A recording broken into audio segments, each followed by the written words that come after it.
Buen día, Dios te bendiga.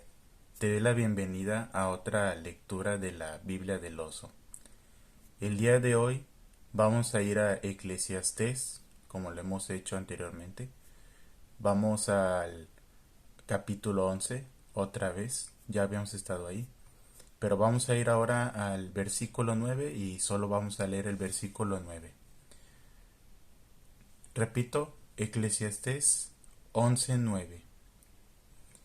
Y dice: Alégrate mancebo en tu mocedad, y tome placer tu corazón en los días de tu juventud, y camina en los caminos de tu corazón y en la vista de tus ojos. Mas sabe que sobre todas estas cosas te traerá Dios en juicio. Aquí pues donde dice corazón, eso que parece una C que dice coracó, eso no es una K, es una Z, o sea, hoy en día lo interpretaríamos como una Z, se lee como S. Parece que dice coracó, pero es un corazón. Cuando hay un acento, si notan que hay un acento arriba, eso significa que hay una N o una M. No sé aún explicar cómo distinguir entre una M o una M. N o M, pero es como por mera intuición que pues sí, sé que dice corazón, sé que no diría corazón, pero sé que cuando pone ese acento arriba significa que debe ir una N o una M. Entonces, con esto iniciamos. ¿Qué quiere decir este pasaje?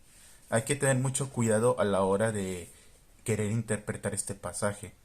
Muchos podrían interpretarlo como un permiso para pecar, diciendo, pues mira, aquí dice, alégrate joven en tu juventud, o sea, disfruta tu juventud joven, y ten placer en tu corazón, o sea, y de lo que tú tienes, lo que te causa placer, o sea, lánzate a ello, ahora que eres joven, en los días de tu juventud, y camina en los caminos de tu corazón, lo que hoy en día muchos dicen, sigue tu corazón, lo cual para nada es bíblico. Y en la vista de tus ojos, o sea, también guíate por lo que ves. O sea, si algo te gusta de vista, lánzate, tipo Sansón. Pero si uno quiere tomar esto como un permiso para pecar, nada más le hace a partir donde dice sabe, más sabe, que sobre todas estas cosas te traerá Dios en juicio. Se los voy a o sea, decir a mi manera. Joven, disfruta de tu juventud ahora que eres joven. Sigue tu corazón y también guíate por tu vista. Pero ten en cuenta que de todo lo que vayas a hacer, Dios te va a juzgar. ¿Y esto qué significaría? Pues no es un permiso para pecar, significa haz lo que quieras, pero Dios te va a juzgar y te va a condenar. Porque no solo es juzgar, porque muchos dicen yo no juzgo, no hay que juzgar al prójimo, lo cual tampoco es bíblico.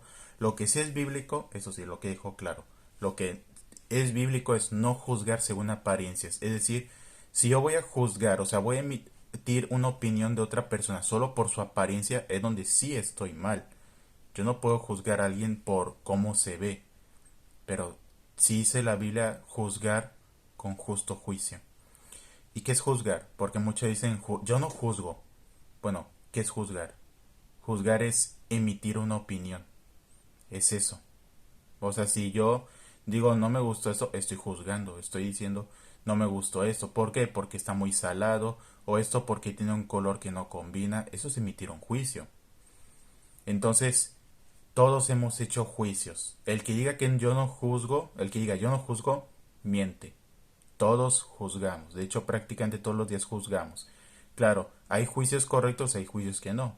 En este caso, si yo juzgo a una persona por cómo se ve, o sea, por ejemplo, voy a hablar de un juicio que es muy común, que yo vea a alguien en la iglesia cantando y llorando y lo vea con tatuajes y yo voy a decir, es un hipócrita, es un tatuado, es un pecador.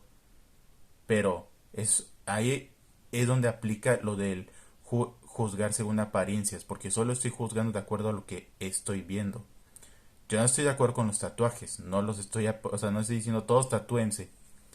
Y ese es un tema para después. Pero el punto es que esa persona tal vez se tatuó estando en el mundo, o sea, y o sea, se tatuó, y porque normalmente los tatuajes que se hace la gente del mundo no son cosas santas, o sea, no se van a tatuar a un ángel, no se van a tatuar una Biblia, una cruz, se van a tatuar cosas horribles o imágenes feas, cosas así. Pero si yo juzgo a esa persona solo por eso, yo puedo caer en juzgar según apariencias. Yo puedo decir que esa persona no es hija de Dios porque está tatuado o tal, pero luego descubro, o sea, si tiene un tatuaje incluso feo, o sea, de un grupo criminal, pues es porque eso era su vida pasada, ahora es un hijo de Dios. Y yo estoy cayendo en el juzgar según apariencias, y eso no es lo correcto. No, lo correcto es conocer a la persona y ver, mira, fíjate que es así, tal y tal. Y ahora sí puedes emitir, o sea, o hacer una opinión de acuerdo a cómo conoces a esa persona, de acuerdo a cómo se expresa. Por ejemplo, o sea, si tú dices, esa persona dijo una maldición, o sea, pero puedes ver en qué contexto lo dijo. Tal vez estaba citando a alguien que maldijo. Entonces, por ejemplo, que digas, yo oí que esa persona dijo una maldición. Esa persona es maldicienta, pues lo oí decir, no, vamos a ver qué dijo. Y cuando oyes que en realidad él estaba denunciando, diciendo, no, esta persona dijo esto, todos vemos, yo estaba emitiendo un juicio, yo pensé que esa persona era maldicienta. Pero sin embargo, cuando pasas tiempo con esa persona, convives y te das cuenta que su estilo de vida sí es de ser una persona maldicienta, entonces sí es, o sea, ya estás emitiendo un justo juicio. Entonces, ¿para qué tiene que ver con el tema? Bueno, que muchas veces decimos, solo Dios puede juzgarme. Y aunque en parte es cierto, o sea, solo Dios puede juzgarte para condenarte, eso no debería ser algo alentador. De hecho, es terrible, porque ¿qué te puede hacer una persona si te juzga? Solo te puede decir, te va a ir mal, Dios te va a castigar. O sea, de hecho, ni siquiera podemos castigar para comenzar. Entonces, ¿por qué le tenemos tanto miedo al juicio de una persona? Esa persona ni siquiera nos puede castigar. Pero si uno dice, solo Dios puede juzgarme, pues es peor aún. Significa que solo Dios puede juzgarme, pero el juicio de Dios es terrible. La condenación de Dios es terrible. Lo hice varias veces en el Nuevo Testamento, que es horrible caer en manos del Dios vivo. Y esa debería ser la noticia más terrible. Incluso si soy sincero, el peor enemigo de un pecador es Dios mismo. Y no porque el pecador sea el bueno, sino porque el pecador es el malo y Dios es el bueno. Y eso es la gran bienaventuranza que tenemos en Dios. Leanse Romanos 5, que dice que aun nosotros siendo enemigos de Dios, Dios entregó a su Hijo por nosotros. Y eso es lo más maravilloso, porque aquí, como les digo, el peor enemigo de un pecador no es ni siquiera el diablo, es Dios, porque Dios es el que te va a condenar al lago de fuego. Pero cuando entregas tu vida a Jesucristo, entonces ya no hay condenación para los que son nuevas criaturas en Jesús. Entonces, sí, Dios nos va a condenar por todos los actos que hayamos realizado, y aquí lo dice. Entonces, si solo pensamos en, pues, ¿de qué va a afectar de todo lo que haga? ¿A poco a Dios le afecta o Dios me va a juzgar? No creo que se acuerde. Sí se va a acordar. Se va a acordar y nos va a juzgar de acuerdo a lo que, o sea, de acuerdo a todo lo que hayamos hecho, y a todo lo que hayamos incumplido en su ley. Y eso es muy peligroso, o sea, no podemos llegar a la otra vida, o sea, más bien ya a la presencia de Dios pensando que ya la hicimos porque pues Dios es bueno y misericordioso, que Dios es bueno y misericordioso, pero eso no hace que todo el mundo sea salvo, porque no es nada más que Dios mandó a Jesús a morir y ya todos son salvos. No, tenemos que aceptarlo primero, tenemos que reconocerlo como nuestro Señor. Entonces, este versículo 9 del capítulo 11 de Eclesiastés no es un permiso para pecar, es una advertencia más bien de si vivimos nuestras vidas de acuerdo a nuestras ideologías, Dios nos va a juzgar. Y la solución la encontramos en Salmo 119, versículo 9, que dice, ¿con qué limpiará el joven su camino? Con guardar su palabra. Entonces, ¿cómo vamos cómo el joven o cómo no tiene que ser solo el joven? Así lo dice la Biblia, pero no es solo el joven. ¿Con qué guardará el Hijo de Dios su camino? Con guardar la palabra de Dios. Sí, y guardar no significa literalmente que te la vas a guardar y no la vas a sacar, significa que la vas a tener contigo. O sea, si la vas a guardar, que sea en tu corazón, pero no guardar de que ahí la tengas arrumbada, porque sí, de hecho, muchos tienen la Biblia guardada, o sea, sí, literalmente la tienen con telarañas o con tierra.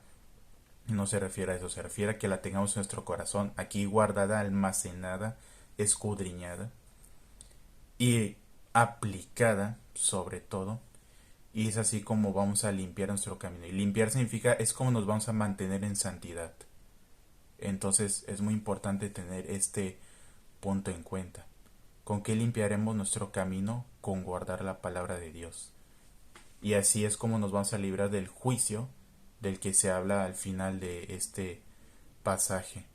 Entonces, yo los invito a que, eh, siendo jóvenes, yo ya no soy literalmente joven, pues ya cumplí los 30. O sea, ya no entro en la categoría juventud, pero aún así no significa que no aplique para mí. O sea, igualmente no debo tomar placer en mi corazón en los días de mi adultez, ni caminar en los caminos de mi corazón ni en la vista de mis ojos, porque aún no siendo joven, no siendo mancebo, aún así Dios me va a traer en juicio. Y siendo joven, siendo anciano, siendo niño, de todos modos Dios nos va a traer en juicio. Entonces yo los invito a que retomemos esto, la palabra de Dios, no solo no meramente como una lectura, sino como la escudriñación, o sea, como escudriñar la palabra, porque si solo es leer, no podemos tratar a la Biblia como cualquier libro de nomás lo leo, aprendí algo y listo. Realmente cuando leemos la Biblia nos transforma, cuando la aplicamos nos transforma, cuando le pedimos al Espíritu Santo que nos instruya, que nos diga qué es lo que quiere que leamos, o sea, que aprendamos de ella, el Espíritu Santo nos lo revela. No podemos agarrar cualquier libro de Charles Dickens y pedirle al espíritu de Charles Dickens que nos diga qué quiere que diga. Charles Dickens ya no está aquí, él está muerto. Pero al Espíritu Santo sí le podemos decir, dime qué quieres decirme con este pasaje, y el Espíritu Santo responde. Y responde de la mejor manera, mejor de lo que nosotros podemos imaginar. Todos los invito a que sigamos limpiando nuestro camino con la palabra de Dios. O sea, tenemos este versículo, el Eclesiastés 11:9. Ahora pues repásenlo o compárenlo con Salmos 119, versículo 9. Y es así como van a tener la respuesta de un versículo al otro. Gracias por haber estado hasta aquí. Espero que este video los haya bendecido y que puedan compartir estas enseñanzas con los demás, como aquí yo puedo compartir eso con ustedes. Es un gusto hacerlo y espero verlos en la próxima semana compartiendo otra enseñanza más de la Biblia del Oso. Gracias por haber estado hasta aquí. Dios te bendiga y te guarde. Nos vemos en la próxima Biblia del Oso.